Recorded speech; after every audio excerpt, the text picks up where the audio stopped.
Friends, hello भाई बहनों। आज मैं आप लोगों को अध्याय 2 में बहुपद पढ़ाऊंगा और बहुपद में आज आपको सभी चीज़ें बहुपद के बारे में पता लग जाएंगी कि बहुपद कैसे क्या होता है, बहुपद कितने प्रकार का होता है। ठीक है, तो ये सभी बातें मैं आपको आज अच्छे से बताऊंगा।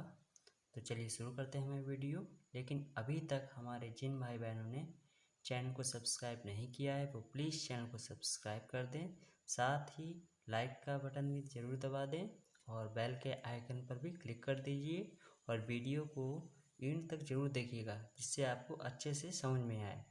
तो चलिए शुरू करते हैं हमारी वीडियो।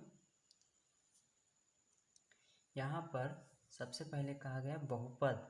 तो बहुपद, तो बहु मीन्स बहुत से और पद मीन्स जिसमें बहुत से पद हों उसे कहते हैं बहुपद। ठीक है, तो अब बहुपद को देखिए इंग्लिश में क्या कहते हैं, पॉलिनोमियल्स। पॉलिनोमियल्स। अब देखिए क्या है बहुपद की परिभाषा। एक चर x के विभिन्न घात वाले पदों को प्लस चिन्ह से एकत्रित करने पर प्राप्त व्यंजक। ठीक है, ये x के विभिन्न घात वाले हैं। इसमें देखिए x की एक घात है, इसमें दो घात हैं, इस और n है, मतलब हम कितनी भी घात लगा सकते हैं। तो अगर x की घातों को और उन्हें प्लस चिन्ह से या फिर माइनस चिन्ह भी यहाँ पर कह सकते हैं, लेकिन यहाँ पर प्लस चिन्ह किया गया है इसीलिए यहाँ पर प्लस चिन्ह लिखा गया है। ठीक है, तो प्लस चिन्ह हो और चाहे माइनस चिन्ह हो, वो आपस में अगर ऐसे लिखे हैं तो उसे कहते हैं बहुपद। को चर x में एक बहुपद कहते हैं। इसे क्या कहते हैं, चर x में एक बहुपद। जैसे उदाहरण देखिए, जैसे यहाँ पर हमने लिख दिया 5x फिर प्लस 7x² प्लस 8x की घात 3। अब देखिए इसमें पहले घात 1 थी, इसमें 2 हैं, इसमें 3। तो ये सभी क्या है, इस सब को मिला के पढ़ा जाएगा बहुपद। ठीक है, तो बहुपद आपको समझ में आ गया होगा। बहुपद।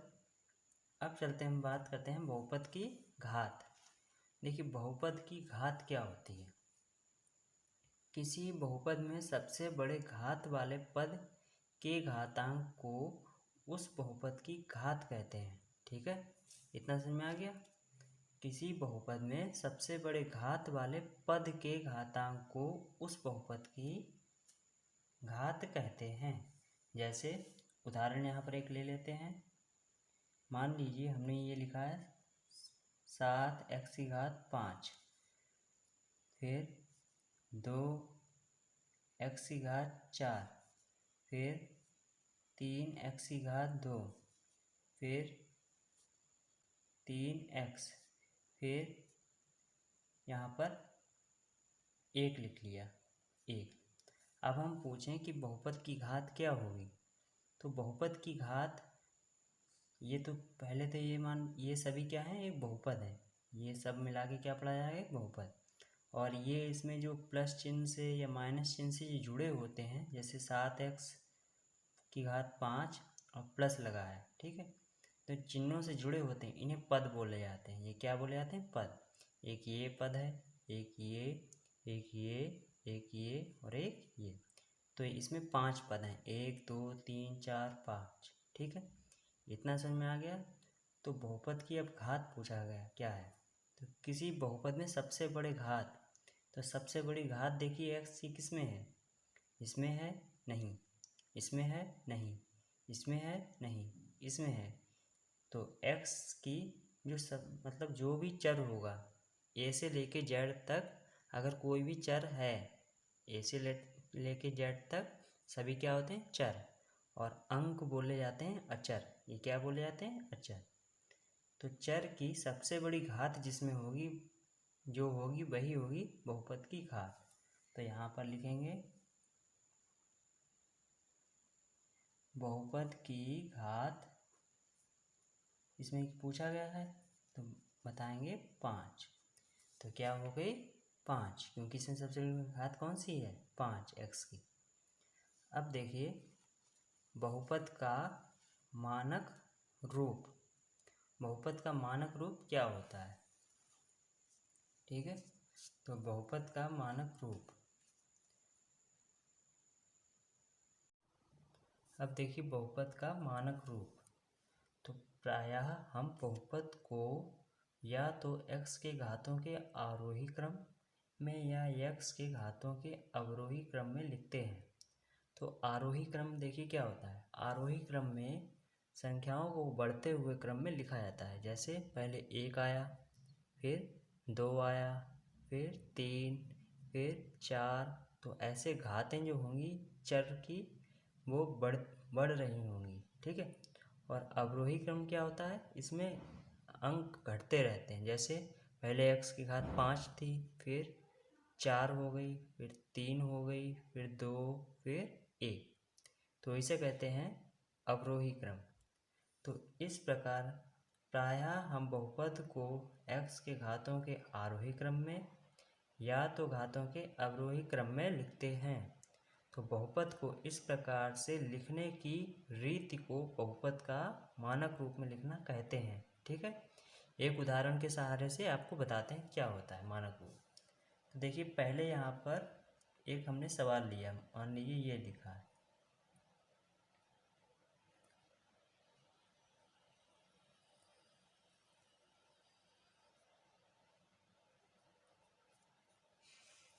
इतना। अब देखिए आपको दिख रहा होगा कि इसमें पहले x की घात 1 है, फिर 5 हो गई, फिर 2 हो गई, फिर 7 हो गई। तो आपको दिख रहा होगा कि इसमें उल्टे सीधे क्रम में है, तो हमें इसे मानक रूप में लिखना है। तो मानक रूप देखिए,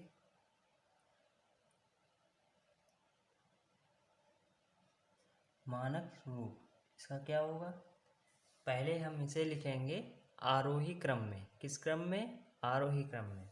तो देखिए पहले यहाँ 3x, x की घात 1 ली अभी। ठीक है, x की घात ये है, x है, इसे देखेंगे तो x की घात 1। अब 1 से बढ़ जाएगी तो बढ़ देखो कौन सी रही है, 2,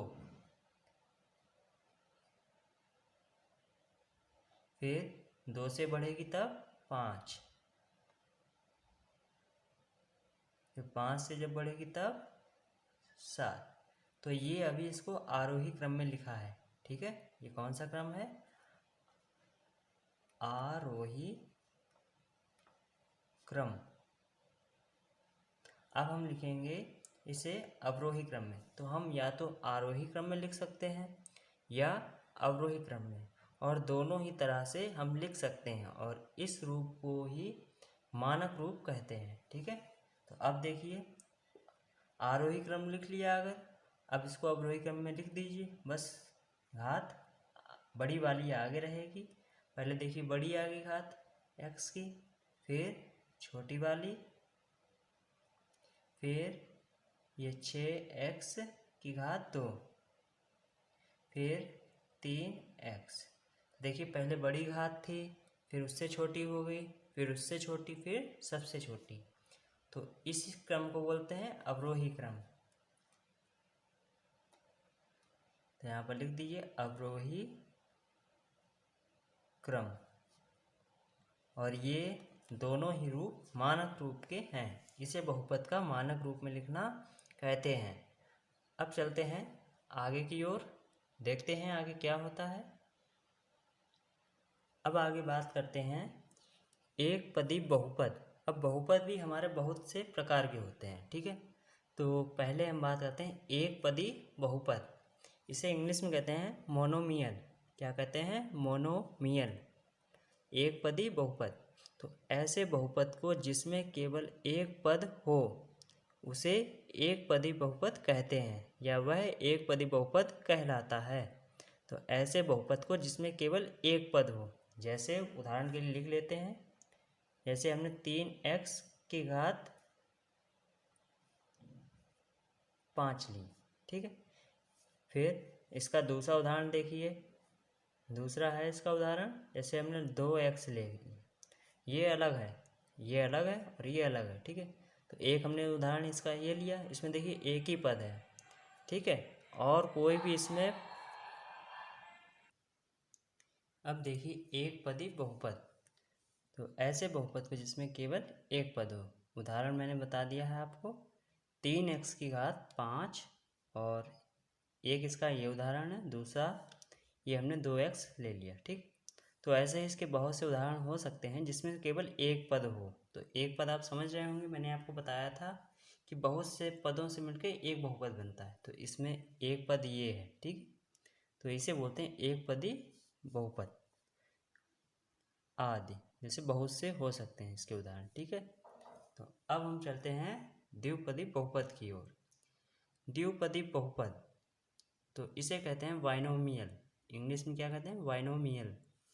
ऐसे बहुपद को जिसमें दो पद हों द्विपदी बहुपद कहलाता है, जिसमें दो पद हों। जैसे कि इसका एक उदाहरण लेके आपको बताते हैं, 2x⁵ प्लस 7। अब देखिए प्लस चिन्ह बीच में आ गया। ठीक है, जब भी आप चिन्हों को देखा करें कि अगर चिन्हों की सहायता से जुड़े हुए हैं तो वो पद हैं। क्या हैं, पद। तो देखिए प्लस चिन्ह से एक ये पद जुड़ा है, एक ये, बीच में एक चिन्ह है, तो एक पद ये और एक पद ये क्या है, द्विपद बहुपद, द्विपदी बहुपद है ये। तो इसका उदाहरण ये हो चुका है। अब बात करते हैं त्रिपदी बहुपद। त्रिपदी बहुपद इसको कहते हैं ट्राइनोमियल, इंग्लिश में क्या कहते हैं, ट्राइनोमियल।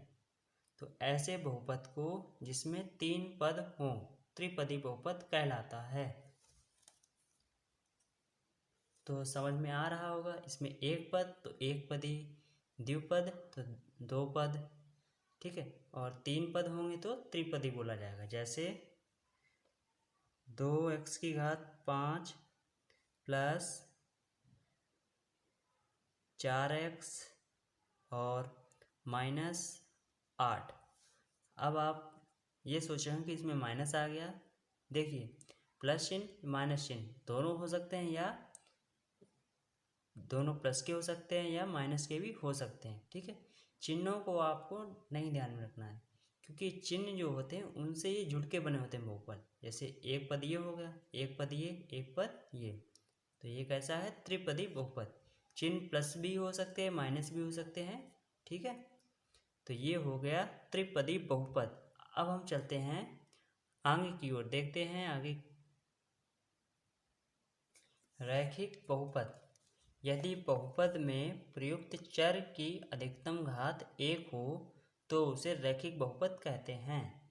देखिए रैखिक बहुपद, इसे इंग्लिश में कहते हैं लीनियर पॉलिनोमियल, लीनियर पॉलिनोमियल। ठीक है, तो जिसमें चर की घात सिर्फ एक हो।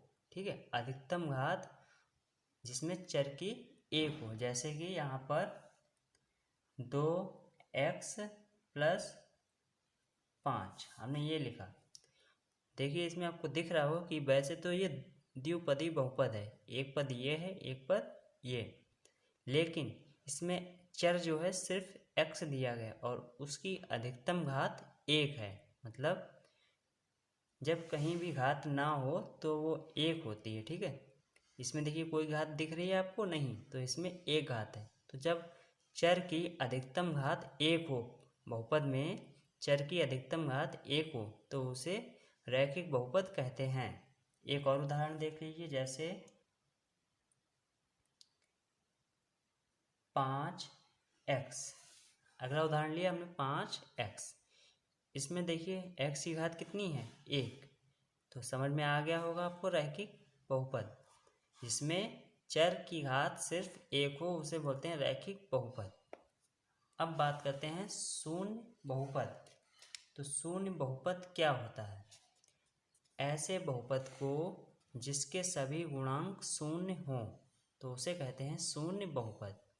ऐसा बहुपद जिसमें सभी उसके गुणांक जो है वो शून्य हो। जैसे यहाँ पर एक उदाहरण ले लेते हैं, जैसे 0 और x⁵3 माइनस फिर 0 x⁵2 फिर माइनस फिर 0। अब देखिए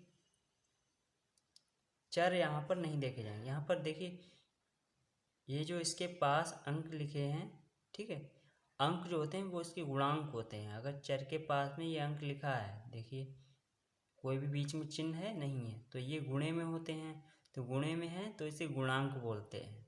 ठीक है, तो इसमें भी जीरो है, इसमें भी जीरो और इसमें भी जीरो। इसका गुणा होगा तो ये जीरो हो जाएगा, इसका गुणा होगा ये भी जीरो हो जाएगा, और ये पहले से जीरो है। तो जब सभी पद जीरो हों तो उसे बोलते हैं शून्य बहुपद। अगला देख लीजिए उदाहरण इसका, जैसे 0 और y की घात 5 प्लस 0 y की घात 4 प्लस 0 y की घात 2। तो इसमें देखिए बहुपद के सभी पद जीरो हैं, ये भी जीरो है, मतलब इसके गुणांक जो हैं वो जीरो हैं। ये गुणांक बोले जाते हैं, क्या बोले जाते हैं? गुणांक। तो ये भी जीरो हो जाएगा, इसका गुणा होगा ये भी जीरो हो जाएगा, और ये भी, तो ये सभी क्या है? शून्य हो जाएंगे। तो ये क्या बोला जाएगा? शून्य बहुपद। इसको क्या बोलते हैं इंग्लिश में? Zero polynomial.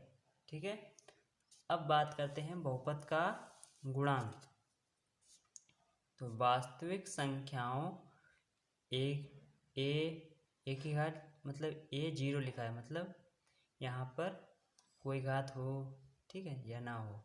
जैसे ए, ये अंक बोल होते हैं, ये क्या है? अंक। कोई भी अंक हो तो यहाँ पर बहुपद के गुणांक कहते हैं। जैसे 3x, अब देखिए x किसके साथ है? 3 के साथ। ठीक है, तो ये इसका क्या हो गया? गुणांक। तो बहुपद का यहाँ गुणांक पूछा जाएगा तो क्या होगा? जैसे इसमें पूछा गया बहुपद का गुणांक, बहुपद का गुणांक, तो कितना हो गया? 3। एक और उदाहरण देख लीजिए। अगली बार हमने लिया -7 की घात 5। ठीक है, अब हम पूछें इसमें बहुपद का गुणांक क्या है, तो आप कहेंगे 7 है। 7 नहीं है, चिन्ह अगर माइनस है तो आपको माइनस भी लेना है। बहुपद का गुणांक इसमें क्या होगा? -7। तो आपको समझ में आ गया होगा बहुपद का गुणांक, बहुपद, शून्य बहुपद जो भी है। तो अब चलते हैं एक्सरसाइज की ओर, हमारी जो एक्सरसाइज है उसकी ओर। प्रश्नावली 2A, तो इसमें बहुविकल्पी प्रश्न दिए गए हैं। ठीक है, और उसके आपको 4 विकल्प दिए गए हैं और आपको सही उत्तर छांट के बताना है। तो बहुविकल्पी प्रश्न, पहला क्वेश्चन है इसका, बहुपद y की घात 3 माइनस y प्लस y की घात 2 माइनस, और ये वर्गमूल का निशान होता है। ठीक है, और यहाँ पर लिखा है 2 को का अवरोही क्रम है। तो ये इसके 4 विकल्प हैं और हमें छांटना है। तो देखिए, पहले हम इस बहुपद को अवरोही क्रम में लिखेंगे। अवरोही क्रम क्या होता है? बड़े से छोटा। ठीक है, बड़े से जब छोटा लिखते हैं तो उसे बोलते हैं अवरोही क्रम। तो यहाँ पर पहले हल कर लेते हैं इसे। बहुपद क्या हमारा दिया गया? बहुपद y की घात 3 माइनस y प्लस y की घात 2 माइनस वर्गमूल का निशान फिर 2। तो अवरोही क्रम में क्या होगा? अवरोही क्रम, अवरोही क्रम में, तो देखिए बड़े से छोटा, सबसे बड़ी घात यहाँ पर कौन सी है? 3, तो y की घात 3, फिर उससे छोटी 2, तो प्लस y की घात 2। अब देखिए उससे 2 से छोटी कौन सी है? y, तो माइनस y, और y से छोटा ये माइनस का वर्गमूल का निशान फिर 2। तो ये हो गया इसका अवरोही क्रम।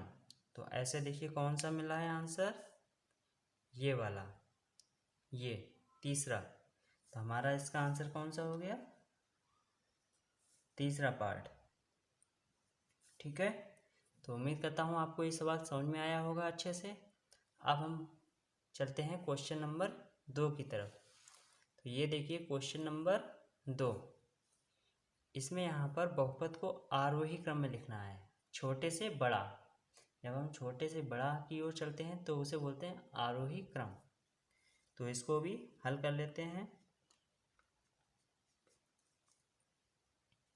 बहुपद क्या दिया गया वो लिख लेते हैं। बहुपद x की घात 5 प्लस 2x की घात 2 प्लस 3x प्लस 7x की घात 4 प्लस x की घात 3 प्लस 1। ठीक है, ये बहुपद है। अब इसको हमें लिखना है आरोही क्रम में। आरोही क्रम में तो लिखेंगे आरोही क्रम मतलब छोटा, फिर उससे बड़ा, फिर उससे बड़ा, फिर सबसे बड़ा। तो ऐसे लिखा था छोटे से बड़ा, उसे बोलते हैं आरोही क्रम। तो जिसमें कोई भी चर ना लगा हो पहले उसे लिखा जाता है। ठीक है, अगर दिया है तो देखिए एक में कोई चर लगा है नहीं, तो एक को पहले लिखा जाएगा। फिर अब देखिए सबसे छोटा चर कौन सा है, x, तो 3x। फिर x की घात 2 किस में है, ये, प्लस 2x की घात 2। फिर 2 से बड़ा कौन सा है, x की घात 3 प्लस x की घात 3। फिर 3 से बड़ी 4, 7x की घात 4, फिर x की घात 5। तो ये हो गया इसका आरोही क्रम। और ये वाला देखिए कौन सा मैच कर रहा है इस विकल्प में, ये वाला। तो ये हो गया इसका आंसर। ठीक है, आंसर नंबर इसका फर्स्ट है ये। अब हम चलते हैं आगे के सवाल की ओर। क्वेश्चन नंबर 3, इसमें कहा गया निम्नलिखित में बहुपद नहीं है। ठीक है, तो हमें ये बताना है कि इसमें से कौन सा बहुपद नहीं है। ठीक है, तो आप देखिए इसमें x की घात दी गई है। ठीक है, एक ये पद है, एक ये पद है, एक ये पद है, तो ये तो है बहुपद। अब देखिए इसमें भी चर जो है वो सही है। चर जो है वो बटे में नहीं होना चाहिए और उसके ऊपर वर्गमूल का निशान नहीं होना चाहिए। ठीक है, अगर ऐसा कुछ है तो वो बहुपद नहीं है। तो ये देखिए इसमें भी चर y है और y की घात 5 दी गई है। फिर यहाँ पर प्लस 7y दिया गया, तो ये भी एक बहुपद है। अब ये देखिए ये है, इसमें चर के ऊपर ये वर्गमूल का निशान है। ठीक है, तो अगर एक भी चर के ऊपर वर्गमूल का निशान है या फिर वो बटे में दिया गया है, चर जो हो वो बटे में हो, ठीक है, तो वो बहुपद नहीं होता है। तो यहाँ पर ये बहुपद नहीं है। तो आंसर इसका क्या हो जाएगा, 3। वर्गमूल का निशान फिर x प्लस 2x बहुपद नहीं है।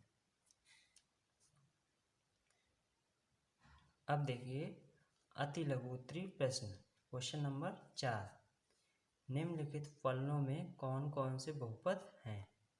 तो यहाँ पर हमें ये बताना है कि ये सभी सवाल जो दिए गए हैं ये बहुपद, इनमें कौन कौन से हैं और कौन से नहीं। तो देखिए हमने बताया आपको कि x जो हो वो वर्गमूल के निशान के अंदर ना हो और बटे में ना हो। ठीक है, ठीक है, तो वो बहुपद नहीं होगा। तो ये देखिए यहाँ पर x की घात 2, फिर प्लस, फिर 4x प्लस 4, तो ये आपको दिख रहा होगा बिल्कुल एकदम बहुपद के सही रूप में है। ठीक है, तो ये बहुपद है। तो यहाँ पर लिख देंगे बहुपद है। अगला देखिए, इसमें देखिए कोई भी चर जो है वो वर्गमूल के निशान के अंदर है नहीं है, बटे में है नहीं है, तो ये बहुपद है। लिखेंगे बहुपद है। ठीक है, अब इसमें आपको तीसरे वाले इसके पार्ट में दिख रहा होगा कि एक x तो सही दिया है, लेकिन दूसरा वाला x बटे में है, इसमें है बटे में। तो यहाँ पर लिखेंगे बहुपद बहुपद नहीं है। ठीक है, समझ में आ गया होगा। बटे में नहीं होना चाहिए जैसे कि ये दिया गया है, और वर्गमूल का निशान नहीं होना चाहिए जैसे कि ये ऊपर दिया गया था। ठीक है, तो अब हम चलते हैं इसके क्वेश्चन नंबर, इसका चौथा पार्ट जो है ये देखिए। इसमें दिया गया 3x⁻², ये तो सही है पद, लेकिन इस x में ऊपर दिया है वर्गमूल का निशान, तो ये बहुपद नहीं होगा पूरा। ठीक है, तो यहाँ पे लिखेंगे बहुपद नहीं है। ठीक है, अब देखिए यहाँ पर ये हमें एक सवाल के रूप में दिया गया है, हमें इसे पहले बहुपद बनाना पड़ेगा, फिर हमें देखना है कि ये है या नहीं। तो हम पहले इसे हल करेंगे। देखिए x² मतलब x⁻² प्लस 1/x⁻² ये दिया गया। ठीक है, तो जब हम इसे गुणा करेंगे,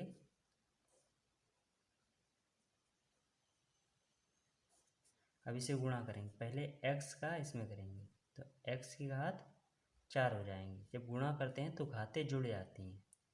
ठीक है, प्लस अब x का इसमें करेंगे तो 1/x⁻² ये है, और गुणा होगा x⁻² ये, तो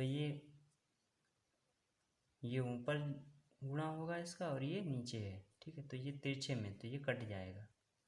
अब माइनस का 1/x² और इसका गुणा करेंगे x²। तो देखिए माइनस ये है तो माइनस लग गया। अब 1/x⁻², इसका गुणा होगा x⁻² से, तो x⁻² ऊपर जाएगा। ठीक है, ये भी तिरछे में, ये भी तिरछे में, तो ये कट जाएगा। अब इसका इसमें होगा तो माइनस का प्लस, तो क्या हो जाएगा माइनस। अब 1/x⁻² ये है, ठीक है, गुणा 1/x⁻² ये है। ठीक है,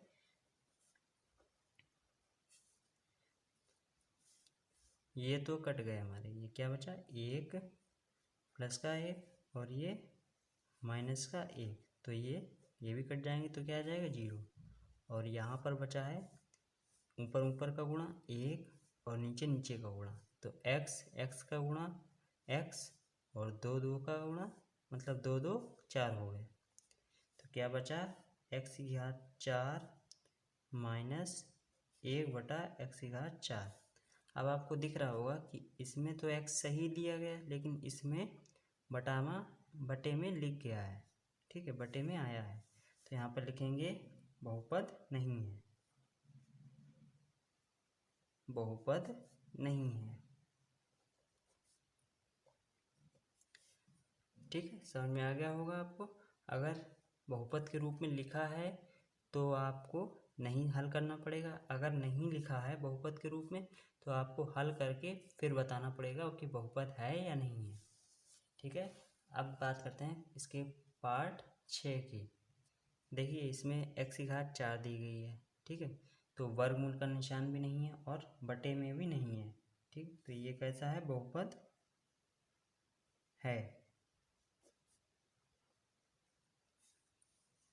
अब देखिए इसकी बात करते हैं। इसमें x⁻² दी गई है, तो ये वर्गमूल के अंदर भी नहीं है और बटे में भी नहीं है।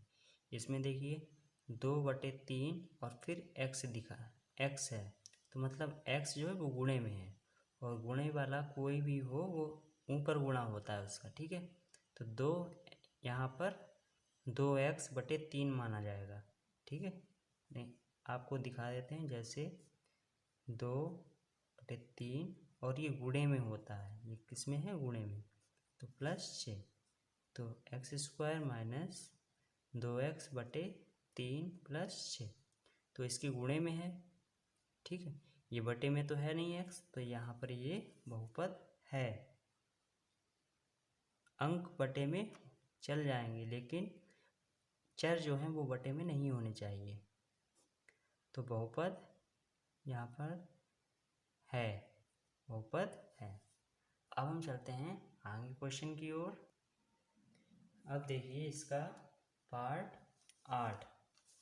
तो इसका पार्ट 8 देखिए, यहाँ पर x प्लस 4 एक कोष्टक लिखा है और फिर बीच में कोई निशान नहीं है, और x प्लस 5। तो जब बीच में कोई भी निशान ना हो तो समझ लीजिए वो गुणे में है। ठीक, तो अब हम इसे हल करेंगे पहले। तो x प्लस 4 और x प्लस 5 ये है। तो पहले हम इस x का गुणा पहले इसमें करेंगे, फिर इसमें, फिर 5 का करेंगे। ठीक, तो x का गुणा x में करेंगे। देखिए एक x ये है और एक x ये है, तो x की घात कितनी हो जाएंगी? 2। गुणे में घात जुड़ जाती हैं। फिर प्लस 4 का गुणा x में करेंगे तो 4x हो जाएगा। फिर प्लस, अब यहाँ पर प्लस है तो प्लस। अब 5 का गुणा x में तो 5x। फिर 5 का गुणा 4 में तो 4 पंचे 20। अभी देखिए इसमें भी x है और इसमें भी x है, तो ये जुड़ जाएंगे। देखिए प्लस का निशान है दोनों में, और x इसमें भी है और x इसमें भी। तो x की घात 2 प्लस 5 4 9x प्लस 20। तो ये देखिए इसमें x जो है वो ना ही वर्गमूल के निशान के अंदर है और ना ही बटे में है कोई, तो ये बहुपद है, बहुपद है। अगला देखिए,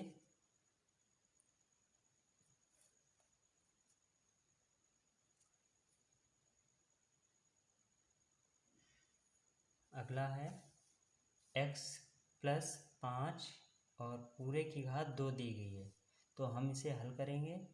देखिए कैसे, x प्लस 5 और पूरे की घात 2। तो यहाँ पर एक सूत्र होता है a प्लस b का होल स्क्वायर, ये आपने शायद पढ़ा हो 8th क्लास में। ठीक है, कक्षा 8 में आपने पढ़ा होगा। तो अब देखिए a प्लस बी का होल स्क्वायर, ये a है ये b, इसका होता है a square plus b square plus 2ab। तो a कितना है? x, तो x की घात 2, फिर b है 5, तो 5 की घात 2, फिर प्लस होता है, फिर 2 गुणे a कितना है? x गुणे b कितना है? 5। देखिए x की घात 2 तो 2 और 5 की घात 2, मतलब 5 का 2 बार गुणा, 5 का 2 बार गुणा, मतलब 1 5 गुणे 1 5। फिर अब देखिए इसका गुणा करेंगे तो 2 पंचे 10 और ये x, तो 10x हो गया। और इधर देखिए x की घात 2, फिर 5 25, पहले ये लिख लेते हैं, फिर 5 25। तो ये देखिए इसमें x जो है वो ना ही वर्गमूल के निशान के अंदर है और ना ही बटे में है, तो ये एक बहुपद है। तो यहाँ पर लिखेंगे बहुपद है। उम्मीद करता हूँ आपको सभी सवाल अच्छे से समझ में आए होंगे। ठीक है, और अगर कोई भी दिक्कत आ रही हो तो आप कमेंट बॉक्स में करके पूछ सकते हैं। आज के लिए बस इतना ही, फिर मिलते हैं एक नई वीडियो के साथ और आगे के सवालों के साथ। तब तक के लिए धन्यवाद।